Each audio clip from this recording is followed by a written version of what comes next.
সূরা কাউসার 21 বার পড়ে হাতের বৃদ্ধাঙ্গুলে ফু দিলে যে কেউ বাধ্য হবে।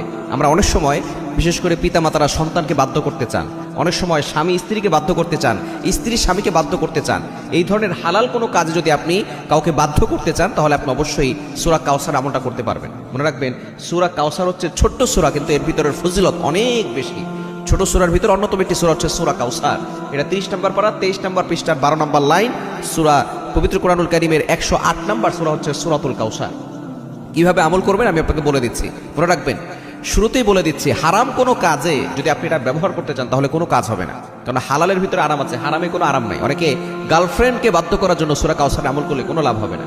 কোরআন দিয়ে ফায়দা নিতে চাইলে অবশ্যই আপনি হালাল কাজ করবেন। যেমন স্ত্রী তার স্বামীকে বাধ্য করতে চাচ্ছে, এটা হালাল সম্পর্ক। অনেক সময় পিতামাতা সন্তানকে বাধ্য করতে চাচ্ছে, এটা যদি কেউ করে, অথবা অফিসের বস সবসময় নির্যাতন করে, অনেক সময় উল্টাপাল্টা কথা শোনায়, এই অফিসের বসকে